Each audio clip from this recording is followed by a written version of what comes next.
Entonces ya estamos grabando la sesión. Les voy a compartir la pantalla. Bueno, el día de mañana tenemos nuestra entrega de la práctica. A ver, vamos a revisar un segundito. Sí, mañana junto con la evaluación, ¿no es verdad? Mañana a las 9:45. Entonces acá hay una pregunta sobre el ejercicio 630 y 633 del libro. Vamos a ir a ver nuestro material.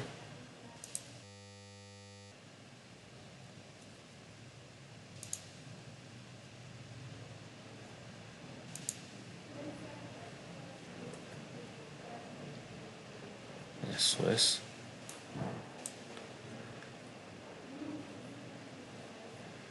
Entre tanto vamos a abrir nuestra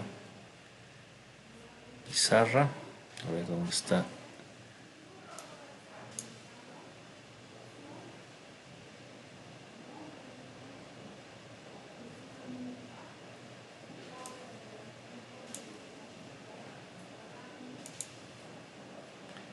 Si tienen el enlace, por favor, para compartir nuevamente el enlace de la pizarra. Alguien puede poner en el chat para ir ganando tiempo. Para quienes no tienen a la mano el mismo.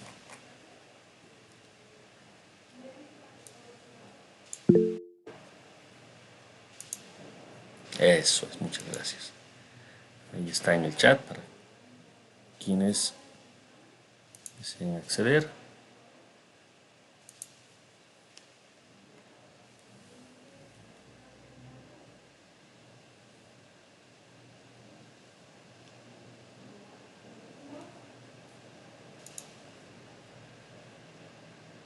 Aquí está. Eso es, vayan ingresando por favor. Está los últimos ejercicios que hemos visto del libro. Ahí está.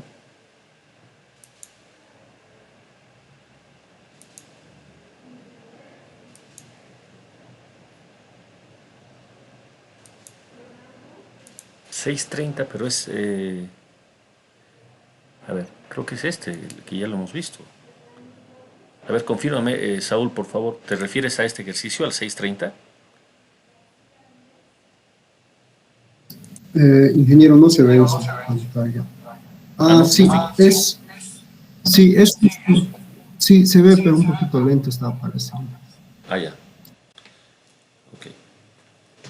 A ver, yo estoy en este momento en la pizarra en Ah, el ya. 6.30. Ah, sí, sí, sí, ese era Inge, me he confundido, va a disculpar, era el mismo, Ah, ya. de determinar si son simples o no. Sí, Ah, el perfecto. 633, por favor. El 6.33. Ok, entonces ese sí tendríamos que ponerlo acá.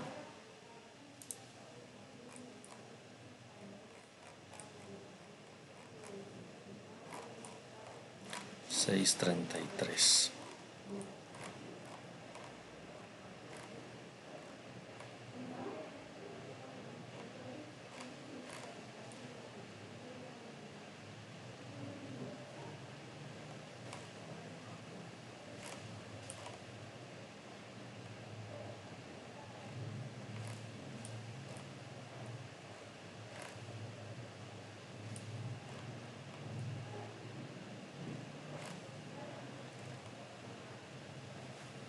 Aquí estaría.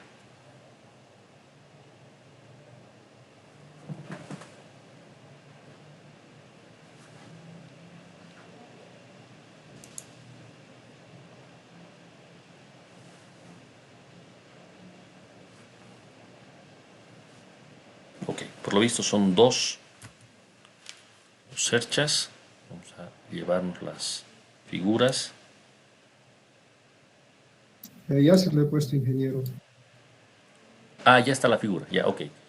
Entonces podemos ir directamente a la pizarra. Eso es, excelente. Eso es. Bien, entonces, ¿qué es lo que dice el problema? Para las cargas dadas determina los elementos de fuerza cero en cada una de las dos armaduras que se muestra en la figura. Bueno, una forma de resolver esto sería ir uno por uno a todos los elementos por nodos e ir encontrando las fuerzas, ¿no? Y una vez terminemos de barrer con con todos los elementos, con todas las barras, pues saber cuáles tienen fuerza cero y cuáles no. Pero probablemente ese sea el camino largo. Quizás acá lo que se pretende es llegar de un modo más conceptual al resultado. No se ve en el caso A, no se ve ninguna cota, pero se puede percibir que, por ejemplo, los elementos horizontales A, B, B, C, C, D, etcétera, son iguales, ¿no? En el caso de la cercha B, sí tenemos estas cotas. Nuevamente, este es un problema parametrizado, ¿no? No es teórico, algunos dicen teórico, ¿no? Eso no tiene nada de teórico. Esto es un problema parametrizado. Aquí el parámetro es A, ¿de acuerdo? Y una vez se define el valor de A, se puede calcular de manera numérica el problema. ¿De acuerdo? Los parámetros son las cargas P, Q y esta longitud A. Mientras que en el caso de la izquierda no tenemos ninguna cota. Bueno, habrá que analizar un poco qué es lo que pretende el autor del ejercicio que se razone. Probablemente pase por analizar esta situación. Vamos descomponiendo la fuerza, por ejemplo, acá, en el nodo A, que seguramente es donde empezaríamos todos a analizar. Al tener una fuerza vertical, obliga a que la barra diagonal tenga una fuerza. ¿Por qué? Porque tiene que tener una componente vertical, la barra AF, que equilibre a la carga P, ¿no? Al existir esta fuerza AF, obliga a que la fuerza AB exista también. Entonces ya tenemos un par de elementos que no pueden tener carga cero, fuerza cero. Y tendríamos que ir recorriendo los demás. Por ejemplo, nos vamos a la barra, al nodo F, y en el nodo F notamos que podría darse esta situación. La barra BF es candidata a tener fuerza cero. ¿Por qué razón? Tendríamos visto desde el nodo F la posibilidad de que la fuerza AF y la fuerza FI sean iguales, apunten en sentidos opuestos, saliendo del nodo F, por ejemplo, o entrando, tracción o compresión, pero igualándose entre sí, de manera que la fuerza en la barra vertical BF ya no sea necesaria. No sé si todo el mundo me está siguiendo lo que estoy diciendo. A ver, vamos a ampliar un poquito esta figura antes. Quizás podríamos hacer lo siguiente. Vamos a llevar esta misma figura, pero la vamos a ver en grande.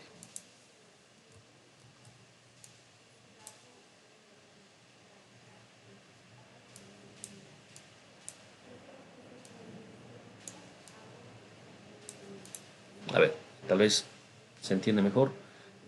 Este es un ejercicio más conceptual que otra cosa, no hay nada que calcular, sino simplemente ir viendo en qué caso la barra puede que no necesite estar, porque ya con las otras barras ya se alcanza el equilibrio.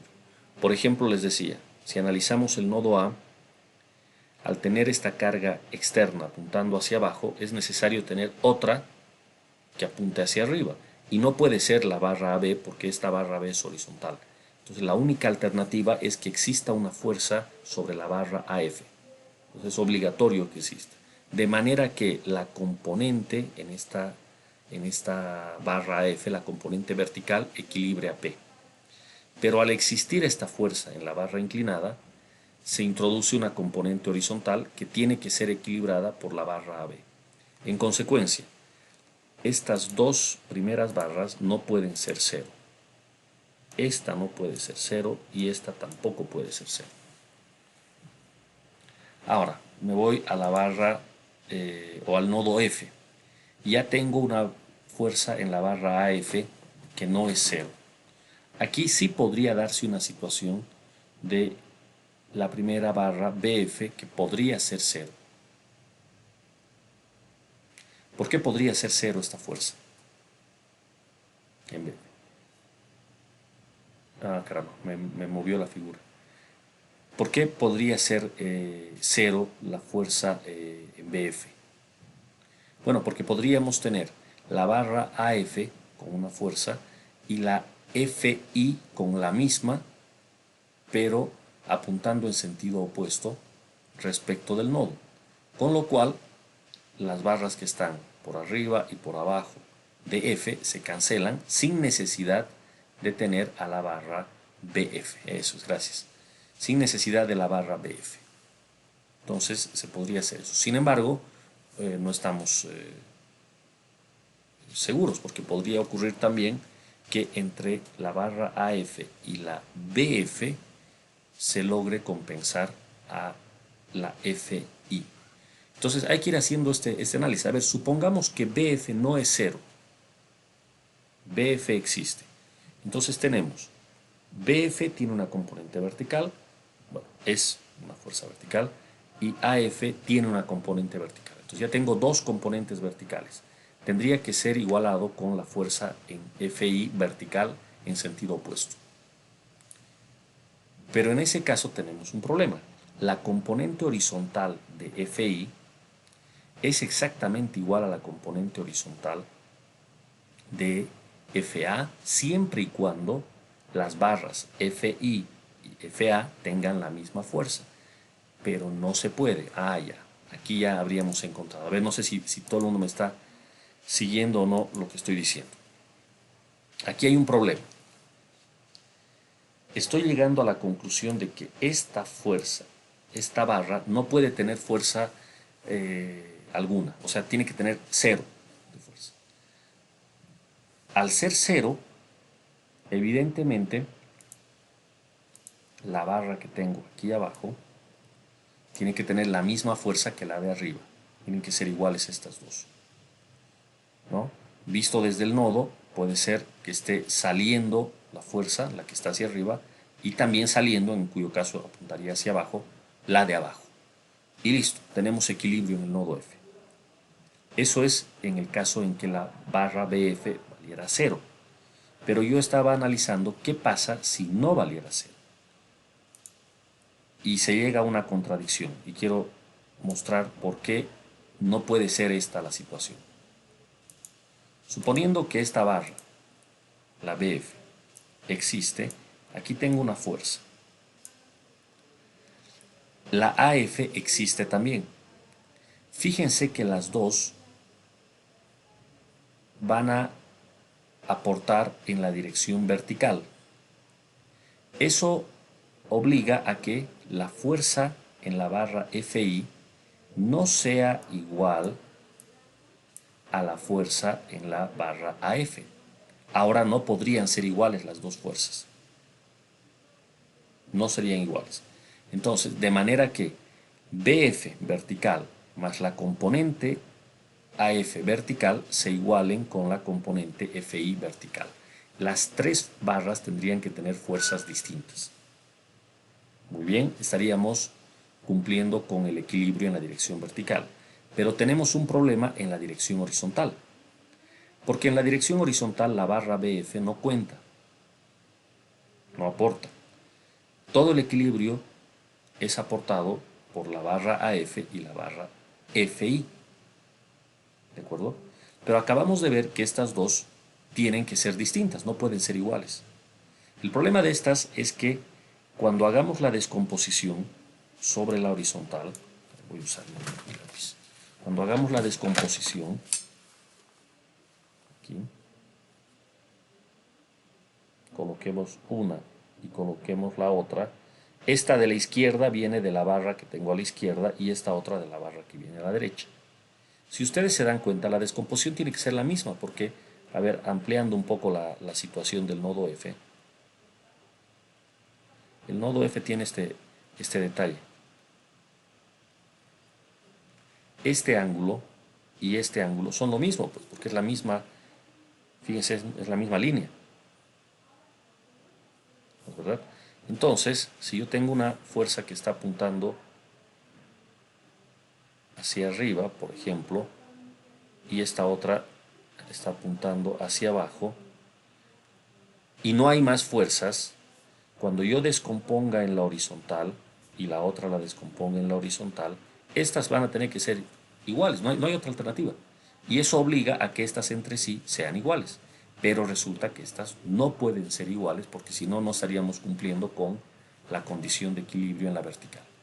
Dicho de otro modo, no se puede garantizar el equilibrio en la horizontal y en la vertical a la vez si es que esta barra tiene una fuerza que no sea cero. Entonces la fuerza en BF tiene que ser cero. No hay otra alternativa. ¿De acuerdo? Según ese razonamiento podríamos ir recorriendo todas las barras, todos los nodos, e ir detectando dónde tenemos fuerza cero. ¿De acuerdo? Es un ejercicio más conceptual que otra cosa. Más que conceptual, más de análisis que de cálculo. No hay nada que calcular acá, es simplemente analizar nodo por nodo e ir viendo si es posible o no, si existe alguna posibilidad de cumplir con el equilibrio teniendo fuerzas que no sean cero en algunas de las barras. ¿De acuerdo? Está bueno como último ejercicio de la práctica, pero no me sirve para evaluar si el estudiante sabe calcular o no. Porque en verdad no le estoy pidiendo que calcule, le estoy pidiendo que analice, que es una cosa distinta. ¿Ya? ¿Está bien? ¿Se entiende, Saúl? Sí, ingeniero, se comprende. Gracias. Eso es, eso es. Y mira, no hay como anotar prácticamente nada, así solo estos trazos, es más lo que se ha razonado que lo que se ha podido anotar. Mi conclusión es que, quizás eso lo voy a anotar aquí, del tramo que he analizado, la fuerza en AB no puede ser cero, fue lo primero que vimos. La fuerza en AF tampoco puede ser cero. Estamos completamente seguros que esas fuerzas no pueden ser cero, pero estamos viendo que la fuerza en la barra vertical, esa fuerza pequeña, o más bien esa barra pequeña BF, tiene fuerza, aquí me equivoqué, esta sí tiene fuerza igual a cero. Ahí está. Ok, ese sería entonces el razonamiento y esto simplemente hay que replicar sobre el resto de los nodos. ¿Ya? Bueno, podemos seguir adelante si es que hay alguna otra consulta, por favor. Aquí en el chat nadie se ha manifestado y en la plataforma tampoco, por lo visto. Sí. Bueno, entonces, si hay alguna consulta adicional, ¿está todo claro para la actividad de mañana?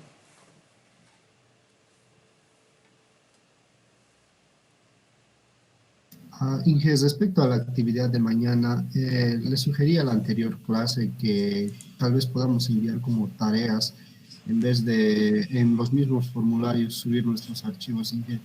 En este caso más lo digo, ¿no? Porque yo mañana tengo clases presenciales en la U y bueno, es una hora antes, o bueno, un horario antes del que nos toca ahora y pues solo voy a tener mi celular disponible, ya no la computadora. Desde ese punto es un poco más difícil subirlo al formulario Inge el archivo. Ya, ok, sí entiendo el problema. La situación es, sin embargo, que cuando yo publico algo acá, en esta plataforma, yo en esta tengo a 152 inscritos, supuestamente son 152 inscritos, pero en la realidad no tengo 152 estudiantes.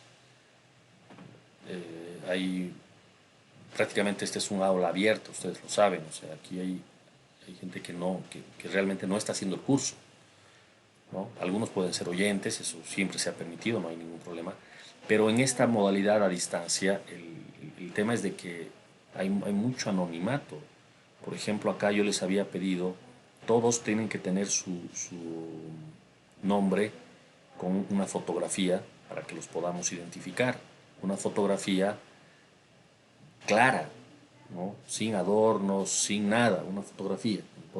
Pero por ejemplo aquí yo tengo algunos estudiantes que no sé quiénes son, lamentablemente no, solo aparece el nombre, no me hacen caso de colocar algo que los identifique. Entonces yo saco mi examen, lo pongo acá, y es como si estuviese en el aula presencial repartiendo mi hoja de examen al que está pasando por el pasillo, no a mi estudiante. Ese es el detalle. Por eso es que yo necesito que no publicar esto acá, ¿entiendes? Sino solamente entre los que están conectados en la sala, ¿no? Y eso me obliga a, en el formulario, poner el enlace para que ahí suban sus respaldos y no lo hagan vía Classroom. Esa es la razón, Saúl. Lamentablemente, si todo el mundo cumpliera con colocar su fotografía como le he pedido el primer día de clase y todos realmente estuviesen inscritos en el curso, pues sería distinta la situación. Van a ver el día de mañana la cantidad de estudiantes que van a ver. No nos vamos a acercar siquiera a los 150, de ninguna manera. Aquí, por ejemplo, Marcelo no me ha puesto su apellido, no sabemos quién es Marcelo, etcétera. Tanto sin fotografía. Ese es el tema, el anonimato es el problema que tenemos en esta modalidad. ¿Ya? Ahora, si tú estás con tu celular, Saúl, ¿cuál es la dificultad para pasar al formulario? Sigo sin entender eso. Porque tú guardas tus fotografías. Cuando tú sacas una foto, están todas guardadas en tu celular. Tienes una aplicación para convertirlo a PDF, ¿correcto? Sí, bueno, son dos problemas, de hecho. El problema es con mi celular, está un poco mal y es medio lento, me haces negar mucho. Y el segundo es que, bueno, le sugería eso, ¿no? Porque como yo uso CamScanner, eh, el CamScanner lo bueno es que me manda directo al Classroom a agregar una tarea, a subir una tarea. Y me lo marca en una tarea y, bueno, era un poquito por eso, ¿no? Porque de no ser así, se guarda el archivo y pues tengo que estar buscando en el teléfono y no sé en qué carpeta guarda el CamScanner los documentos. Pero Ay, a ver, de no, de no poder ser ingenuo, no habría problema. Hoy día mismo puedo estar practicando para que mañana no hubiese ningún problema ahí. excelente. Sí, sí, sí. Entiendo el problema, pero tú puedes buscar ahí, como dices, tienes que ahora chequear en qué parte te guarda el archivo, porque es simplemente direccionarlo. O sea, no debería de tomarte demasiado tiempo hacer eso. ¿Ya? Eso, por favor, muchachos. Sobre Se eso. guarda eso en Debulador donde descargas archivos y ahí dice Tab Cine o este. Ahí está. Sí, voy a ver. Gracias, ingeniero, de todos formas. Muchas gracias. Ok, perfecto, perfecto. Ok, O se si puede. no, perdón, ingeniero. Sí. O si no, para que le podría facilitar a mi compañero sería que pueda guardar directo en el Drive. De Ah, ahí, más rápido, sin buscar en otras carpetas, aparece directamente en el Drive y puede subir así su archivo al formulario y es más rápido. oh, Muchos ya. han tenido ese mismo problema igual. Correcto. Está buena esa sugerencia que hace Waldo. Guardar directamente en el Drive y listo. De ahí cargas a donde necesites, en este caso al formulario. Está perfecto. Muy bien. ¿Alguien levantaba la mano? No sé si eras tú, Waldo, o alguien más. Si alguien más es, por favor, participe.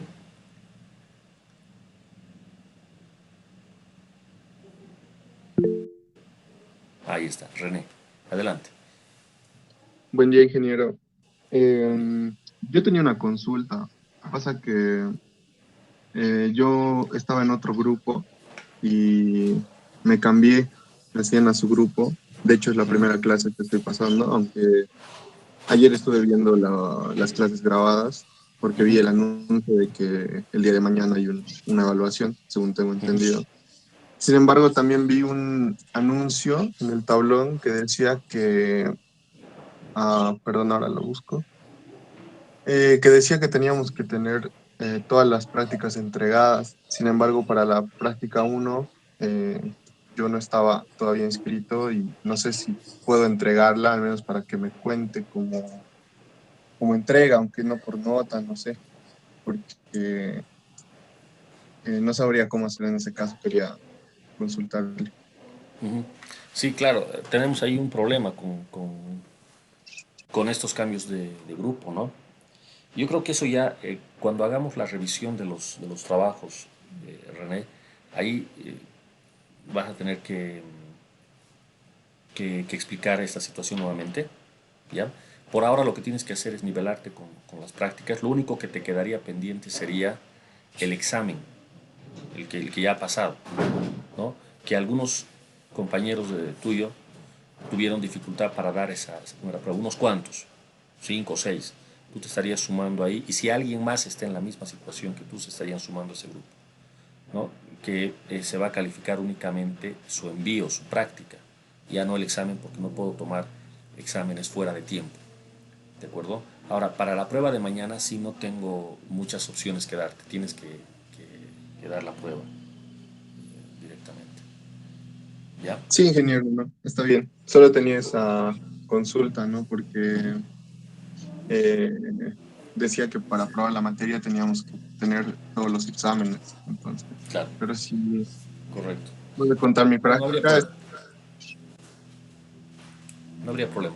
Entregas la primera práctica y con eso estás en condiciones. En realidad, esa, esa condición que yo impongo en todos mis cursos, porque no es solo en este, es para que el estudiante haga el seguimiento del curso, ¿sí? Lo que yo no acepto es que el estudiante me aparezca en el examen final, ¿sí? De aquí a 4 meses, no me ha presentado ni un solo trabajo, no ha dado ni un solo parcial, no ha dado ni un solo repaso, y me dice, yo tengo derecho a dar examen final y quiero presentar. No, no tiene derecho a dar examen final. Esa es la razón prácticamente. O sea, yo lo que quiero es que haya un trabajo continuo, van presentando las tareas, van haciendo los repasos, y eso es, ¿no? Entonces ese estudiante sí está en la materia y sí tiene derecho a dar todas las pruebas.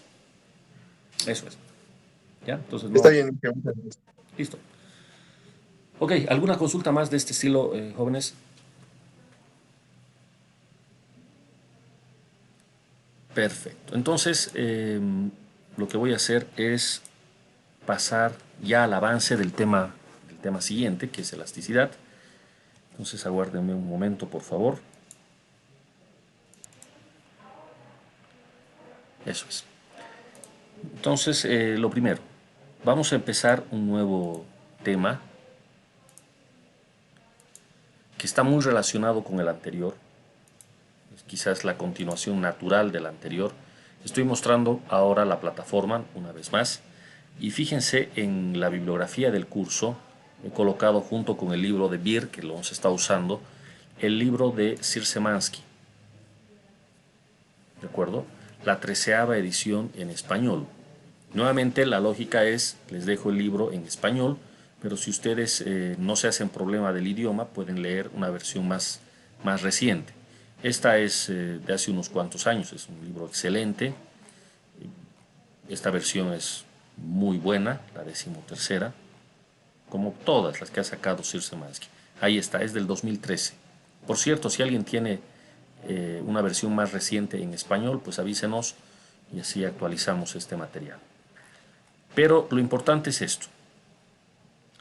Dentro de este temario, ustedes van a encontrar en el capítulo 11, si es que se ve lo que estoy resaltando, el tema equilibrio y elasticidad. Este es el tema que estamos analizando nosotros, pero lo estamos dividiendo en dos. Hemos hecho varias clases de solamente equilibrio estático.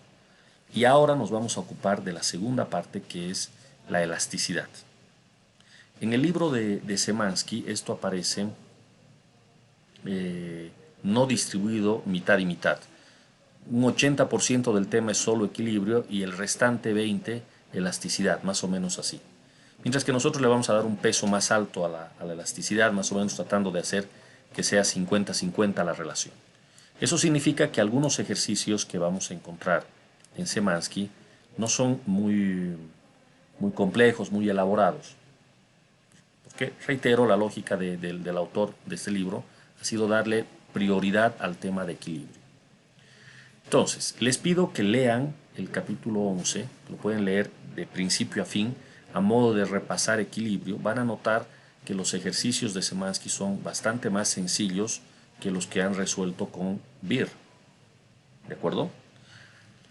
pero no está de más darle una mirada a ese material. Y en la parte de elasticidad se van a encontrar con la teoría. Bueno, ahorita la conexión no es muy buena, no logro mostrarles, pero ustedes tienen el acceso y pueden ver por cuenta propia el material. Entonces, repito, capítulo 11 del libro de Szymanski. ¿Ok? Ahora, en los apuntes que les he compartido también, tenemos resumido el tema de elasticidad, y eso es lo que ahora voy a pasar a mostrar. En la grabación ya está saliendo y les voy a compartir ahora a todos los que están conectados ese material. ¿De acuerdo?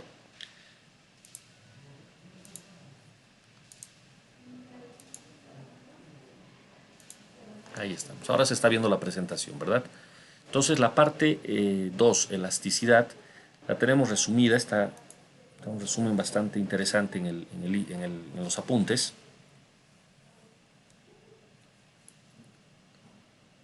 Y voy pasándolos ahora. Ahí está. ¿Me confirman, por favor, si se está viendo la presentación? Se ve. Eso es. Listo. Ok, entonces, ¿de qué vamos a hablar en la parte de elasticidad? Ocurre lo siguiente. Toda la primera parte de Física 1 era el estudio de la masa puntual. O sea, no nos interesaba la geometría de los sólidos. Eran un punto con masa. En la realidad no hay puntos con masas, lo que tenemos son cuerpos con una geometría, y esa geometría influye en la mecánica de los objetos. Entonces hemos dado un paso importante al término del curso de Física 1, cuando pasábamos de la masa puntual al sólido, pero con una condición, que el sólido era rígido. Y la palabra rígido en mecánica significa indeformable. Es un sólido que no se deforma. ¿De acuerdo? Estaba muy bien. Sólidos indeformables, perfecto, es un avance. Pero resulta que en la realidad los sólidos no son indeformables. Los sólidos, todos, sin excepción, se deforman cuando sobre ellos actúan fuerzas externas. El hecho de que uno a simple vista no pueda percibir la deformación de un sólido no significa que no exista esa deformación. ¿De acuerdo? Para el campo de trabajo de los ingenieros civiles, por ejemplo, si pensamos en una losa de hormigón armado que sirve de entrepiso en un edificio, por ejemplo, esa losa, cuando está recibiendo la carga de la gente que está encima, gente que vive en el edificio, gente que trabaja en el edificio, lo que fuere, el mobiliario, todo lo que quieran poner en aquel piso, pues lo que va a ocasionar es una carga, y esa carga se convierte en una deformación de la losa. Esa deformación existe. Lo que pasa es que no es perceptible. Entra una persona al edificio y aprecia un montón de cosas, pero no se da cuenta que la losa en donde está parado, o la losa que está sirviendo de techo en el edificio, se está deformando. ¿Sí? No se da cuenta de esa situación. Y de hecho no tiene que darse cuenta. Para eso se diseñan las cosas, para que el usuario ni cuenta se dé de esa deformación. Pero los ingenieros tienen que saber que esa losa se está deformando. Entonces hay una relación entre la fuerza y la deformación, y eso se estudia en una rama de la física que se llama teoría de elasticidad. ¿De acuerdo? Y eso es lo que vamos a estudiar acá en sus fundamentos, en sus rudimentos, lo más básico de la teoría de elasticidad. Ustedes van a tener la oportunidad de hacer una materia de solamente esto más adelante. ¿Sí? Tal vez no lo sabían, pero van a volver a hacer un curso de física allá por el sexto semestre, séptimo semestre, una materia que en el pensum, en vez de llamarle física, le hemos llamado mecánica. Mecánica del medio continuo, así se llama la materia. ¿Sí? Bien podía haber sido física del medio continuo. Esa materia les va a permitir profundizar este tema, pero al detalle. ¿Ok? Acá yo en apenas un par de semanas voy a mostrarles los fundamentos. Entonces, yo necesito unas definiciones. La primera de esas definiciones es la de esfuerzo. La palabra esfuerzo en mecánica representa la relación entre fuerza y área. ¿De acuerdo? Por lo tanto, las unidades van a ser de fuerza sobre área. En el sistema internacional, Newton sobre metro cuadrado, por ejemplo. Esa unidad en el sistema internacional recibe el nombre de Pascal y se denota así, PA, Pascal. Voy a ampliar un poquito esta vista. Ahí está. Entonces, Pascal. Otras unidades, el PSI. Esta es una unidad inglesa. PSI representa libra por pulgada cuadrada, pero dicho en inglés, ¿no? Sería algo así como pound per square inch. PSI. Sigue siendo la misma idea. Ahí está, fíjense el PSI, libra sobre pulgada al cuadrado. Entonces, de entrada, yo tengo que hablar de una conversión de unidades. El Pascal, definido como un newton sobre metro cuadrado, es igual a 1.45 por 10 a la menos 4 PSI. Y aquí está la conversión al revés. En pascales, un PSI 6.895 pascales. ¿De acuerdo? Muy bien. Ahora, este esfuerzo puede venir de dos formas distintas. Como esfuerzo normal y como esfuerzo tangencial. Dependiendo de si la fuerza que actúa sobre el sólido lo hace de manera perpendicular o lo hace de manera paralela al área. Entonces, para esto tengo esta figura que ven acá. Hay una fuerza F que tiene una inclinación cualquiera arbitraria, que siempre es posible descomponerla en una dirección perpendicular al área y en otra dirección paralela al área. Cuando yo divida la componente perpendicular entre el área, a esto voy a llamarle esfuerzo normal. Y cuando divida la componente paralela de la fuerza entre el área, a esto le voy a llamar esfuerzo tangencial, ¿no? Normal, como ustedes ya saben, significa perpendicular. Se entiende el nombre. Y tangencial también se entiende, ¿no?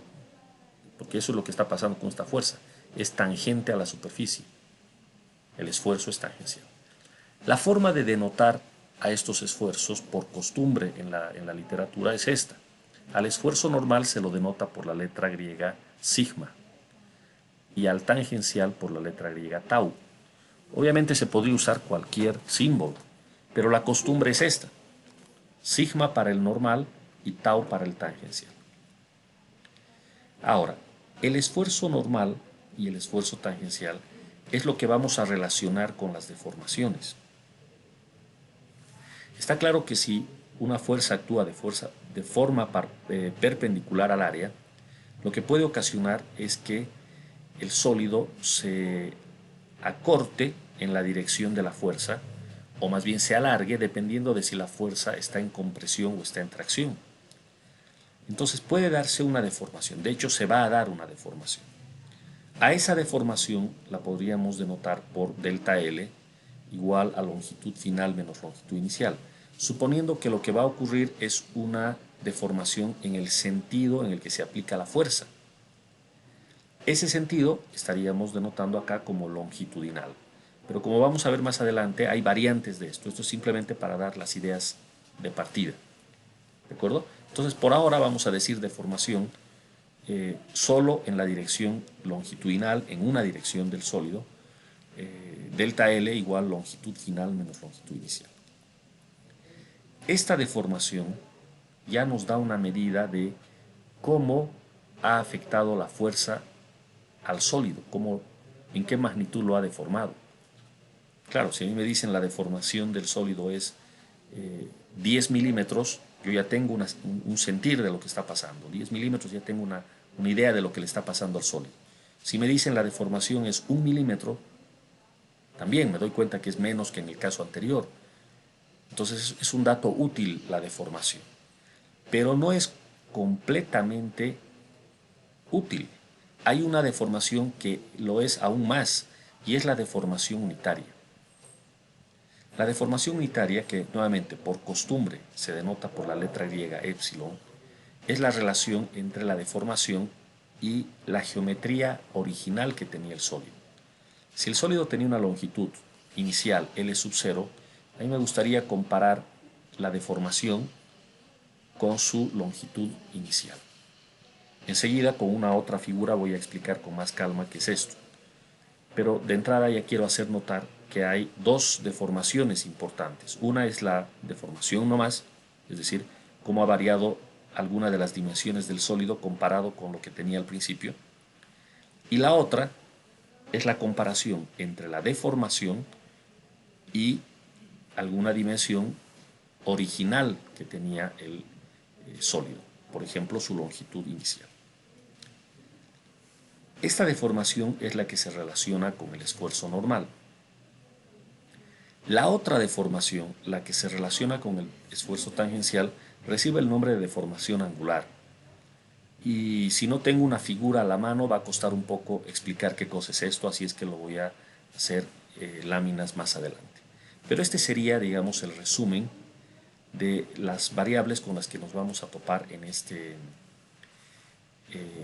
tema. Vamos a hablar entonces de esfuerzo en general o en forma particular el esfuerzo normal o el esfuerzo tangencial y sus respectivas deformaciones, longitudinal y angular, en forma de deformación únicamente o de deformación unitaria. ¿De acuerdo? Ahora pasemos a mirar con más detalle cómo es esto. Acá yo tengo los tres casos. En realidad solo eran dos, normal y tangencial, pero el normal lo muestro acá de dos formas. Cuando la fuerza es de tracción, o sea, está estirando al sólido, y cuando la fuerza es de compresión. Entonces, tenemos el caso del esfuerzo normal en tracción. Fíjense, este sólido con una geometría que me es sencilla para analizar. Obviamente, en la realidad los sólidos tienen geometrías de tipo, pero las ideas se pueden extender a cualquier caso práctico. Acá yo agarro una geometría sencilla. Me fijo en la longitud inicial, esta, L sub 0, y si actúa una fuerza como se ve acá, perpendicular al área y en dirección de tracción.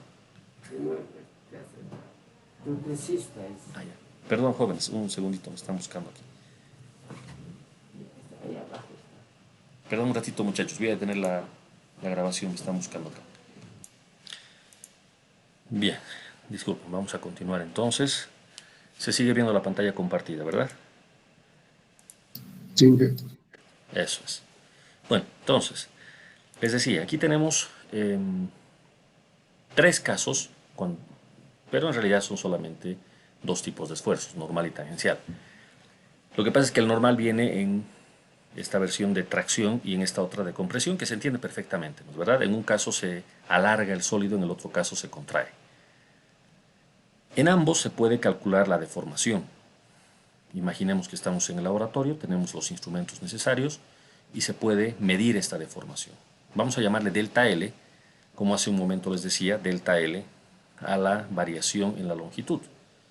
Longitud final menos longitud inicial. ¿De acuerdo? Entonces, nuevamente el esfuerzo normal, fuerza sobre área, y fíjense que en el otro caso, en el de compresión, es lo mismo, fuerza sobre área. Simplemente que vamos a llamarle al primero esfuerzo en tracción, esfuerzo normal de tracción, y al otro esfuerzo normal de compresión. Vean que la definición de la deformación unitaria también es la misma ecuación, con la salvedad de que en un caso delta L va a salir negativo acá en la compresión, porque la longitud final es más chica que la longitud inicial. Eso significa que las deformaciones negativas están permitidas, o sea, tienen un sentido físico, simplemente indican que el sólido se ha contraído, ahora es más chico que antes. Y por lo mismo, la deformación unitaria epsilon también es más chica que antes. ¿De acuerdo? O en todo caso es negativa, perdón, o sea, es negativa. Y eso significa que la longitud es la que ha decrecido. ¿Ok? Entonces están permitidos los valores negativos tanto para delta L como para la deformación unitaria. ¿Ya? Ahora, esta es la figura que yo necesitaba en el caso tangencial o de corte. ¿Ya? Me ha salido ahorita un sonido como si se hubiese ido la conexión. A ver, alguien confírmeme eso.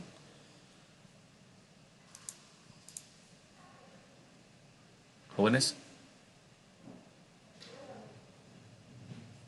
Hola, hola. Se está entrecortando. Se ha entrecortado. ¿Qué Se ha Maca? cortado por un momento, Inge. Se ha cortado por un momento, ya, ok. A ver, aquí en la grabación, sin embargo, va a salir todo continuo. A ver, esta parte les decía, eh, mirando las dos gráficas, la del esfuerzo normal en tracción y en compresión, es bastante claro lo que significa delta L, tanto positivo como negativo, y la deformación unitaria. ¿De acuerdo? En cambio, para el caso del tangencial o corte se necesita una figura como esta para entender mejor de qué estamos hablando. ¿Ya? La deformación debida a un esfuerzo tangencial vamos a denotarla por la letra gamma, fíjense aquí, gamma, que representa un ángulo en realidad.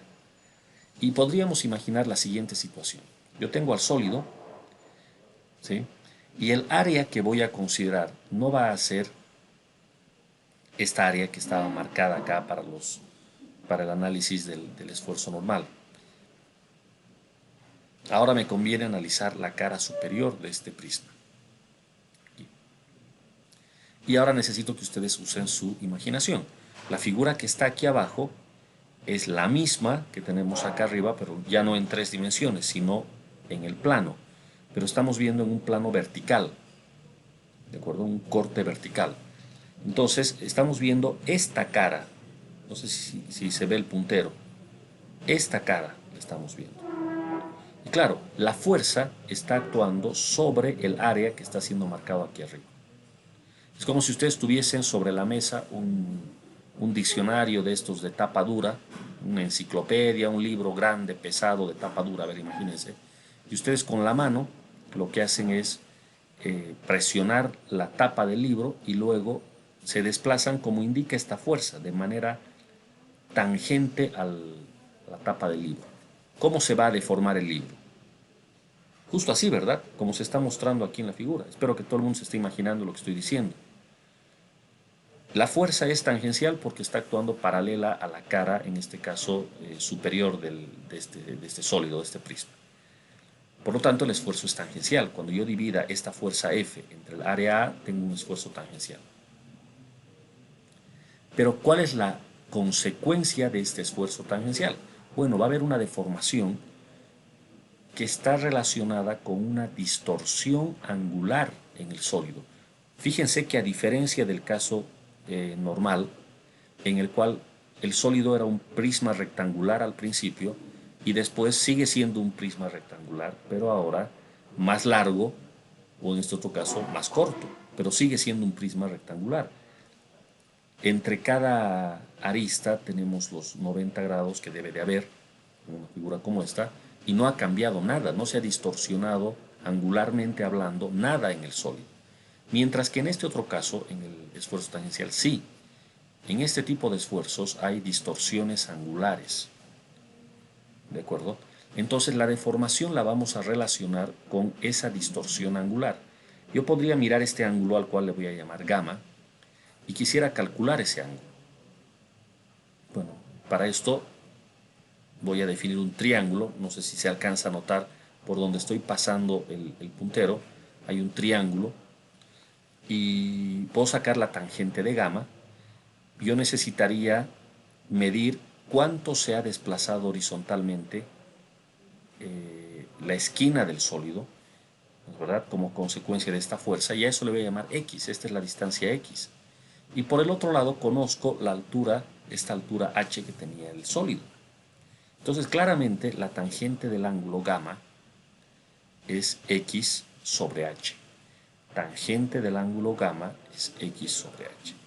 Ahora, en el ejemplo del libro que les daba hace un rato, claro, la deformación va a ser notoria, grande, ¿verdad? Pero si nosotros vamos a problemas de interés práctico en la ingeniería, los sólidos se espera que no se deformen de esta manera. O sea, si yo tengo un sólido que se deforma de esta manera, no me sirve para la construcción, ¿no? O sea, no sé qué materiales podrían ser. Podrían servir para un montón de cosas, pero para construir estructuras no. ¿De acuerdo? Los materiales que nos sirven son aquellos que no se deforman tan visiblemente. Entonces, en la realidad, Si este es un prisma, por ejemplo, de madera o una viga de concreto armado, peor todavía, y hacemos este experimento, la deformación gamma va a ser muy pequeña. Entonces, el cálculo, las matemáticas aseguran que la tangente del ángulo es prácticamente igual al propio ángulo cuando el ángulo es pequeño y además cuando el ángulo está en radianes. Entonces, en vez de tangente de gamma, yo directamente voy a poner gamma. Y gamma es x sobre h. Entonces, de aquí en adelante, cuando yo me refiera a la deformación angular, voy a pensar en esta deformación gamma. Ya no en la tangente, porque repito, el ángulo es tan pequeño que la tangente o el propio ángulo son básicamente lo mismo. ¿De acuerdo? Por el otro lado, tau, fuerza sobre área, como cualquier otro esfuerzo. Entonces, en esta figura estoy mostrando cómo se da la deformación angular. Si es que no todo el mundo me cree que la tangente del ángulo es igual al ángulo, saque su calculadora ahora mismo y ponga en su máquina la tangente de 10 grados. Anótese el resultado. Ahora agarre esos 10 grados y conviértalos a radianes. ¿Sí? Debe recordar que 180 grados hacen pi radianes. Entonces convierta 10 grados a radianes. Y dígame qué diferencia hay entre el ángulo y la tangente del ángulo. ¿Se entiende? A ver, todo el mundo sacando su calculadora.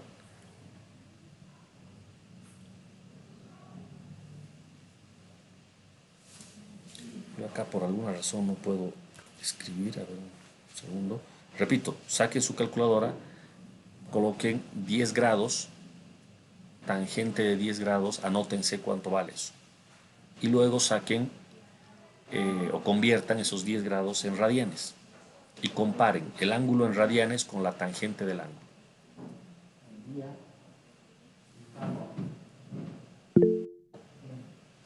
A ver, en el chat parece que me están hablando.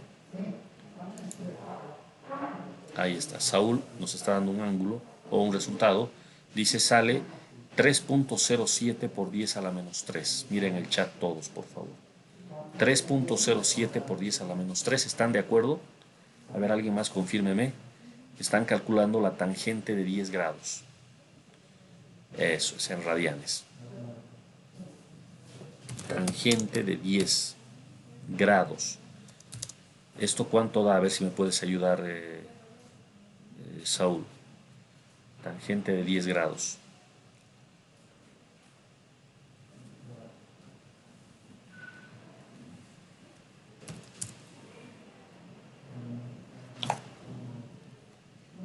¿Se está escuchando, muchachos? 0.176 grados. 0. No te escuché bien, Ramiro. Si puedes escribirlo en el chat.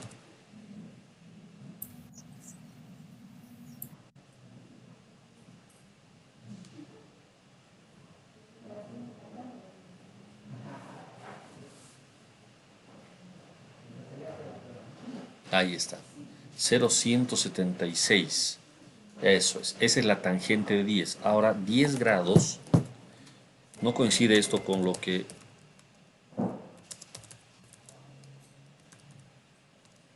me estaba diciendo hace un rato Saúl. A ver, 10 grados, llévenmelo a radianes. Estito más, ya vamos a terminar. Paciencia, por favor.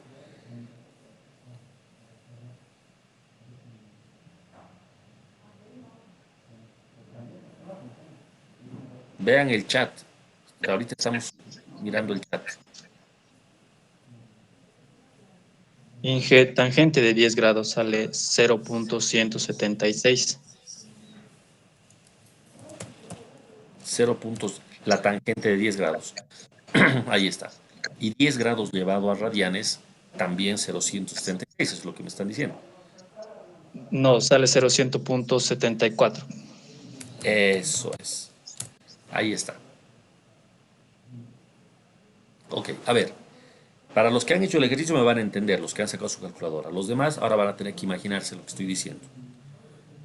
Estoy tratando de que ustedes verifiquen que la tangente del ángulo y el ángulo son prácticamente lo mismo cuando el ángulo es pequeño.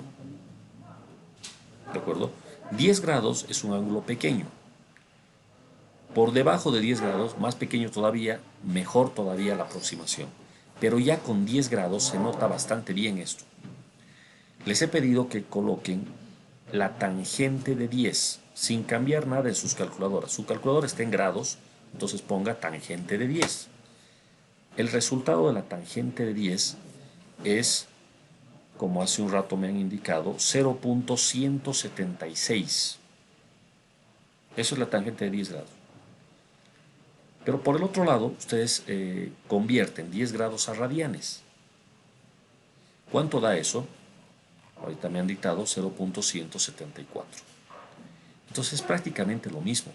El ángulo expresado en radianes, ahí está. En el chat acaba de poner René, 10 grados en radianes equivale a 0.1745, básicamente.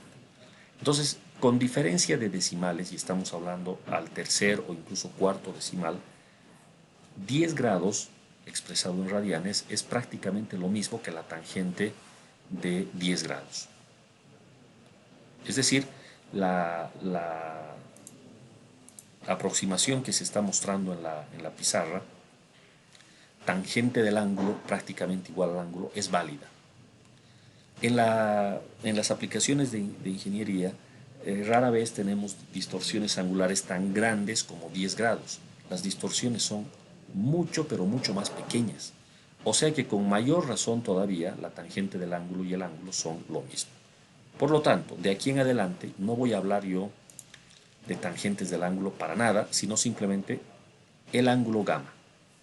Y eso es todo. ¿De acuerdo? Bueno, hasta aquí mi introducción. Vamos a dejar para la siguiente clase la parte más interesante de este tema, que ya tiene que ver con el laboratorio y con la relación entre el esfuerzo y la deformación. Pero eso lo dejamos para el arranque de la clase siguiente. ¿Ya? Eso es todo por hoy, jóvenes. Si alguien quiere hacer alguna pregunta breve sobre esto último que mostré, sobre la teoría.